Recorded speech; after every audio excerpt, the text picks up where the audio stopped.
यूँ तो पुरानी फिल्मों में पिक्चर हिट करने का एक ही जरिया होता था, गाने सुपर हिट डुपर हिट होने चाहिए, लेकिन उसके लिए अच्छा संगीतकार होता था। हमारे फिल्म जगत में कई संगीतकार हैं, उनमें से एक नाम आता है नौशाद जी का। आज उनका जन्मदिन है। इस जन्मदिन के मौके पे हम बात करेंगे उनकी छोटी बहू से। देखिए इंडिया आज की खास रिपोर्ट।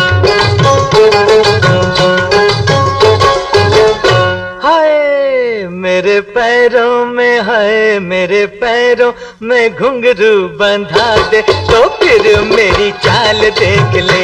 मेरे पैरों में घुंघरू बंधा दे तो फिर मेरी चाल देख ले। आदाब, मैं अर्जुमन मोहम्मद इकबाल नौशाद साहब की सबसे छोटी बहू हूँ और आज मुझे इंडिया आज चैनल ने इनवाइट किया है नौशाद साहब की शख्सियत पर रोशनी डालने के लिए। नौशाद साहब के लिए आप सब जानते हैं उनकी ज़िंदगी के बारे में, किस तरह से उन्होंने म्यूज़िक की शुरुआत की, कहाँ से उन्होंने शुरुआत की, कैसे की, लखनऊ से किस एज में आए, कितनी तकलीफ़ों को झेला, किस तरह से वो आगे बढ़े। ये बातें तो आप सब सुन चुके हैं। मैं उनकी वो ज़िंदगी बताना चाहती हूँ, वो वक्त, वो लम्हे बताना चाहती हूँ जब वो लम्हे जो उन्होंने अपनी फैमिली के साथ गुजारे, वो वक्त जो फैमिली के साथ गुजारे। उनकी डे टू डे लाइफ ऐसी थी कि वो सुबह में उठने के बाद वो एक्सरसाइज पहले करते थे, योगा करते थे, काफ़ी देर तक कर लेने के बाद वो थोड़ा चाय वगैरह लेते थे, जूस लेते थे सुबह सुबह। फिर वो तैयार होकर म्यूज़िक रूम में चले आते थे, वहाँ पे उनका काम चलता था। टाइम टू टाइम वो अपना खाना वाना खाते थे, बहुत ज़्यादा नहीं खाना, बहुत थोड़ा थोड़ा खाया करते थे और दवाई टाइम पर लिया करते थे। बच्चों से बहुत खुश होते थे। मेरी 2 बेटियां हैं, बड़ी आलिया, छोटी सिद्रा, उन दोनों से बड़े खुश होते थे और कई बार वो सर्वेंट को कहते थे जाओ उन बच्चियों को ले आओ हमारे पास, तो वो दोनों के साथ बैठ के खूब बातें करते थे। दोनों से बहुत छेड़खानी होती थी, बहुत मस्ती होती थी उन दोनों के साथ, और उन दोनों की बातें करने तो बहुत हंसते थे, बहुत खुश हुआ करते थे। और छोटी से तो बाकायदा उनका झगड़ा होता था। वो थी कुछ 2 इयर्स ओल्ड, 2-2.5 साल की थी, तो बाकायदा उससे लड़ते थे और मुझसे कहते थे कि देखो ये बहुत बदमाश है। जब से हम उसको बुला रहे हैं तो कहती है घर में बहुत काम है इसको, तो क्या आप लोग इनको बहुत काम देती हैं। वो ऐसे अब्बा जान उसको छेड़ा करते थे बहुत। और अच्छी बात ये थी कि अपने छोटों से भी वो आप से बात करते थे। हम उनकी छोटी बहू थे, सबसे छोटे थे घर में, लेकिन हमसे आप से बात की उन्होंने, कभी हमसे तुम से भी मुखातिब नहीं की, आप से बात करते थे। और एक चीज़ मैंने जो उनकी शख्सियत में नोटिस की कि दुनिया देखा, जहाँ देखा उन्होंने लाखों लोगों से मुलाकात की, लाखों तरह के लोगों से बात की, लेकिन जब हम कभी कुछ कहते थे तो ये नहीं होता था कि अक्सर जैसे बड़कपन दिखाते हैं बड़े, कहते हैं हाँ छोटा है, छोटे ने कहा तो फिर उस पर ध्यान नहीं देते हैं, अच्छा ठीक है, ऐसे कहते हैं। मगर ये ऐसे थे। 2-3 वाक़यात मेरे रहते कुछ ऐसे आए कि मैं इस वक्त तो इधर उसको डिस्कस नहीं कर सकती, लेकिन जब वो वाक़यात आए और उन्होंने वाक़या मेरे सामने जब उन्होंने वाक़या रखा तो मैंने अपनी अक्ल समझ के मुताबिक हमने कहा अब्बू इसका ऐसे हो सकता था, आप ये समझिए ऐसा है, आप ये कह दीजिए ऐसा हो सकता था। तो कभी उन्होंने ये नहीं बताया कि मैं द ग्रेट नौशाद हूँ, मैं उम्र रसीदा इंसान हूँ, मैंने दुनिया देखा है, मेरे सामने तुम कुछ भी नहीं। ये सही है कि हम उनके सामने कुछ भी नहीं थे, ना उनकी अक्ल समझ के मुताबिक थे, ना उनके एज के मुताबिक थे, ना उनकी शोहरत को छुआ था हमने, हम कुछ भी नहीं थे। लेकिन उन्होंने जैसे हमसे जब भी मशवरा हुआ उनका, हमारी बात हुई, हमने अपना मशवरा, हालांकि कभी उन्होंने मांगा नहीं, मगर एक होता है कि बड़ा छोटा जब साथ में बैठे कोई मसला होता है तो हम छोटों से बात होते होते बच्चे भी अपना मशवरा दे देते हैं, तो हमने जब भी दिया तो कभी उन्होंने बड़कपन नहीं दिखाया। वो हमेशा अच्छा तो सही कह रही हैं आप, ये उस वक्त हमारे जहन में क्यों नहीं आया, अगली बार हम ऐसे ही सोच के काम करेंगे, यही करेंगे, अगली बार ये जहन में रखेंगे। तो ये जो चीज़ है ना, ये मेरे दिल पे जगह किया हुआ इन बातों ने कि इतने अजीम शख्सियत होने के बावजूद जबकि उनको मौसीक़ार आज़म के नाम से जाना जाता है। मौसीक़ार आज़म होते हुए भी हम उनके सामने नाचीज़ थे, फिर भी हमको इतनी इज़्ज़त कि हमारी कही हुई बात को उन्होंने समझा, सुना। अगली बार मैं इस चीज़ को जहन में रखूँगा जब ये टॉपिक छिड़ेगा। ऐसा कहना ये मेरे लिए बहुत ही फ़ख्र की बात है। बहुत अल्लाह का मैं शुक्र अदा करती हूँ कि ऐसे लोग आपकी ज़िंदगी में अल्लाह भेजता है कि आप उनसे कुछ सीखें। अगर आप नहीं सीख पाते तो ये आपकी कह रहे बदकिस्मती है कि आप उनसे कुछ सीख नहीं पाए। मैंने काफ़ी कुछ इनसे समझा, सीखा कि छोटों को छोटा ना समझे, छोटों की इज़्ज़त करें, छोटों की बात का भी उसका जो बात में कितना महत्व है, जैसे हिंदी में महत्व कहते हैं, वो है, वो उसको समझने की कोशिश करें। ये चीज़ हमने उनसे सीखी। और बड़े हो या छोटे, सबसे मोहब्बत और इज़्ज़त से बात करें। हमेशा इज़्ज़त और मोहब्बत देते रहे। वो बच्चों से बहुत चाहते थे बच्चों को, और एक फैमिली मैन थे। खाना खाना है तो सारी फैमिली होती थी टेबल पे उनके अतराफ़, सब साथ में खाना खाया करते थे। ऐसे नहीं कि अब्बू अकेले खा रहे हैं, कभी ऐसे नहीं हुआ। हम सब रुकते थे जब अब्बू आए टेबल पे, तो हमको ये चीज़ बहुत अच्छी लगती थी, क्योंकि हमेशा हम इस चीज़ के कायल रहे कि वालिद जब हों खाने के टेबल पे या दस्तरखान पे, तब सारी फैमिली खाए। और ये चीज़ उनके साथ हमने की, और हम खामोशी से हमेशा उनको ऑब्ज़र्व करते रहे, उनको समझते रहे, उनको सुनते रहे। म्यूज़िक के मामले में बहुत सीरियस रहे, बहुत संजीदा रहे।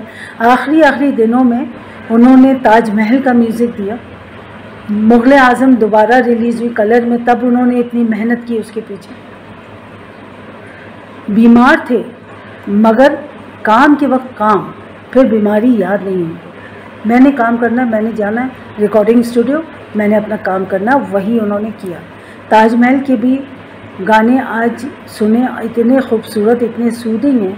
मुग़ल आज़म थ्रू आउट, मुग़ल आज़म में एक सीन तो ऐसा है कि जहाँ सिर्फ म्यूज़िक बोलता है, जहाँ डायलॉग बिल्कुल नहीं है, सिर्फ म्यूज़िक से पूरा सीन आप समझ सकते हैं कि क्या है। हर सीन में एक्चुअली ऐसा है।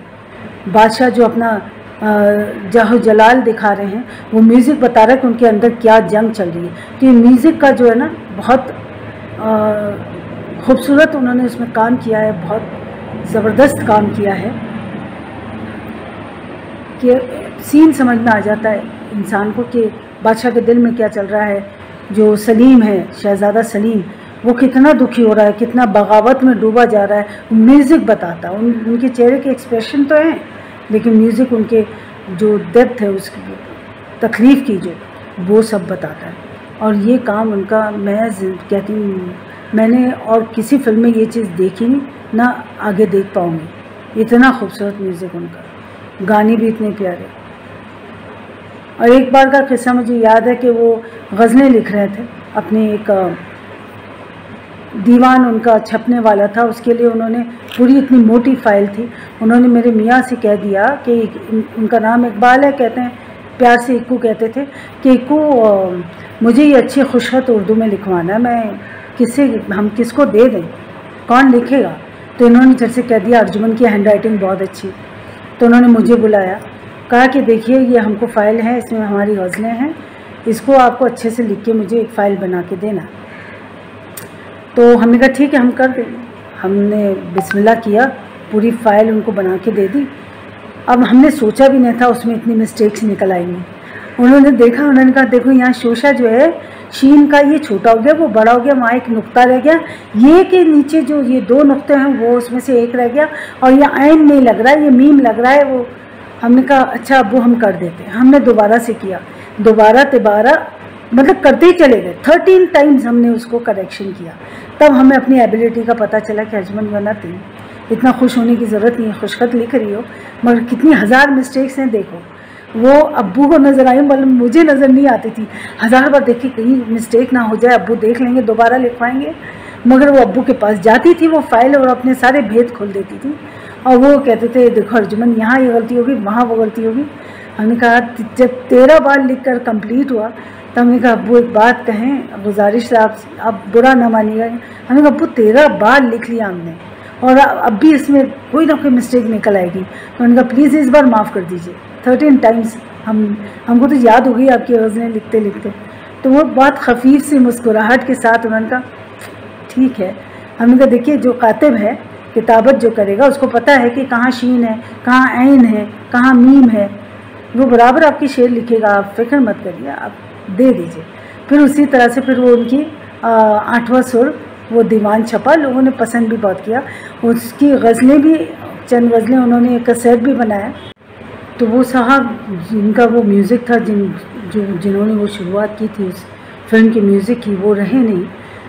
मगर जब नौशाद साहब के हाथ में वो काम दिया गया तो उन्होंने एक ही शर्त रखी थी कि मेरा नाम नहीं आएगा, जिनका है ये उन्हीं का नाम दीजिएगा, मैं हेल्प ज़रूर कर दूंगा, आखिर तक मेरा साथ रहेगा आपकी, मैं उनका काम आगे आपको कंप्लीट करके दे दूंगा, लेकिन नाम उन्हीं का रखिएगा। तो ऐसे अजीम इंसान थे, इतना बड़ा दिल था, वो मेहनत की कदर करते थे, लोगों की कदर करते थे, अपने चाहने वालों की कदर करते थे और सबसे खुश असलूबी से पेश आते थे, बहुत मोहब्बत से मिलते थे और फैमिली के साथ उनको रहना, फैमिली वालों के बीच में रहना, दोस्तों से वफादारी, ये सब उनके शख्सियत का एक हिस्सा था। इज़्ज़त देना और सबका ख्याल करना, ख़ानदान के ख़ानदान सब उनसे जुड़े हुए थे, उनके अपने हर कोई, जो लखनऊ से उनके रिश्तेदार या दोस्त अहबाब आते थे, वो यहीं आशियाना में आके उनका रहना ठहरना, सबको मोहब्बत और प्यार से, खुलूस से मिलना। तो कहने का मतलब ये है कि बहुत मोहब्बत वाले इंसान थे, बहुत इज़्ज़त देने वाले इंसान थे, बहुत अगले की जो भी मेहनत है उसकी उस मेहनत की सराहना करना, चाहे वो ख़ुद इनकी फील्ड का क्यों ना हो। हमने तो यहाँ तक के सुना था, ये एक नेक काम है, लेकिन आज जब जिक्र निकला है तो मैं बताऊँ कि एक साहब थे, उनको असिस्ट किया करते थे किसी ज़माने में, तो पता चला इनको कि वो बहुत पैसे जोड़ कर अपने लिए एक छोटा सा घर बनाना चाहते हैं यहीं बैंड्रा में, ऑफ कार्टर रोड। तो वो थे, वो क्रिश्चियन थे, वो इनको असिस्ट करते थे, मगर वो अपना घर बनाना चाहते थे। इन्होंने जैसे ही सुना तो इन्होंने उसकी मदद कर दी, उसका घर बनवा दिया। ये किसी को पता नहीं था, आप लोगों को मैं बताऊं, यही कोई 2-3 साल पहले हम लोगों को किसी ने आके बताया कि वो साहब जो थे, उनकी फैमिली आज भी उस घर में रहती है और उस फैमिली ने बताया इन साहब को कि नौशाद साहब ने हमारे डैडी की इस तरह से मदद की कि आज हमारे लिए यहाँ घर है जो हमारे वालिद साहब बना पाए। तो ऐसे ढके छुपे अंदाज में काफ़ी लोगों की उन्होंने मदद की, शादियाँ करवाई, लोगों का बहुत साथ दिया, तकलीफ़ों में काम आए।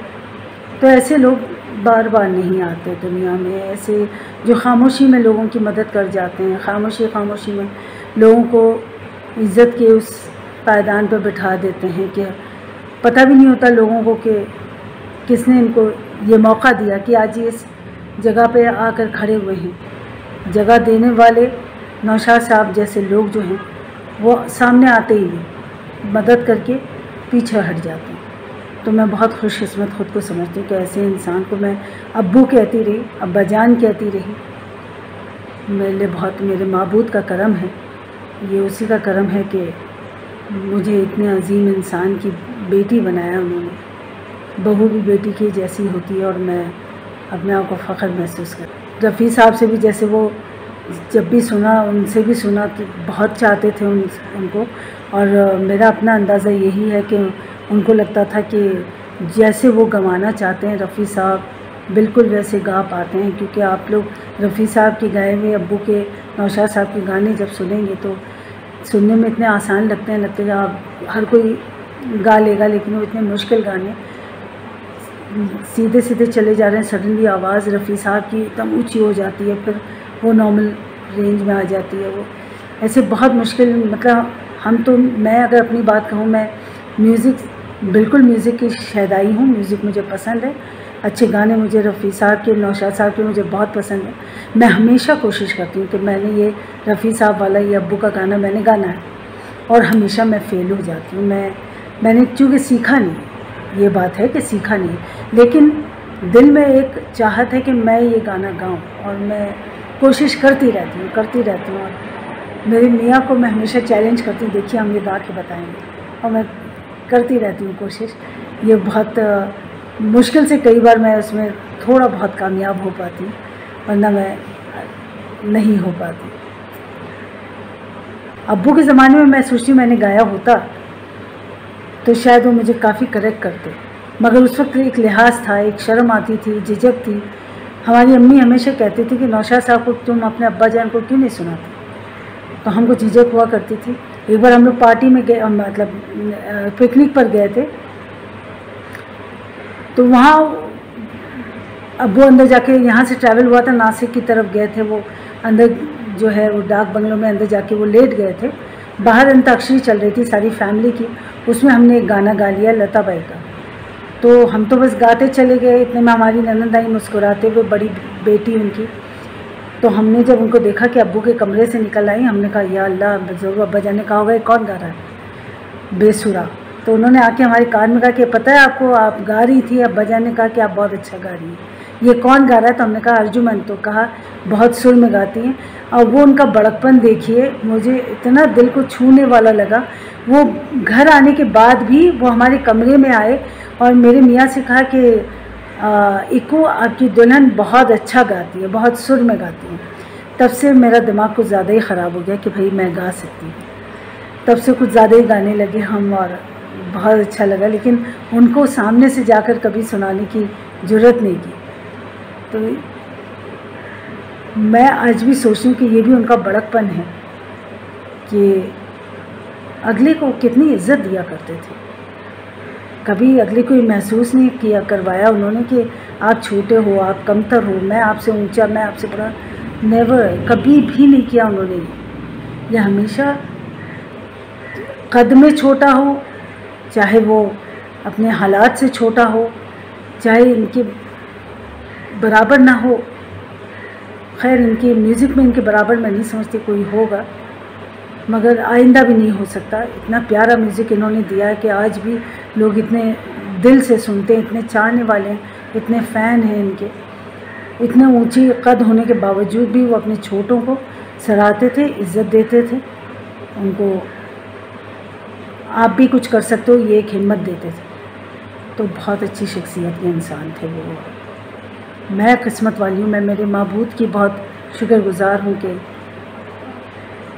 मेरे माबूद ने मुझे उनसे उनकी बेटी होने का शर्फ हासिल करवाया। ये उसी का करम है कि मैं उनकी बेटी बन के आई इस घर में, और आज उन्हीं के लिए मैं आपके सामने बैठी हूँ और दो अल्फाज कह रही हूँ। उनकी बारे में मैं इतना कुछ कह पा रही हूँ, और आप लोगों से बस यही गुजारिश करती हूँ कि आप लोग इसी तरह चाहते रहें, प्यार देते रहें और उनके गाने सुनते रहें। बहुत बहुत शुक्रिया। अस्सलाम वालेकुम। दुआ में याद रखिएगा, और इसी तरह से नौशाद साहब के और रफ़ी साहब के गानों को पसंद करें, आप लोग सुनते रहें। All the best. अस्सलाम वालेकुम। ये थे नौशाद साहब की छोटी बहू। इसके आगे भी हम सिलसिला इंटरव्यू लेने का जारी रखेंगे। मैं सलाम काजी, इंडिया आज के लिए।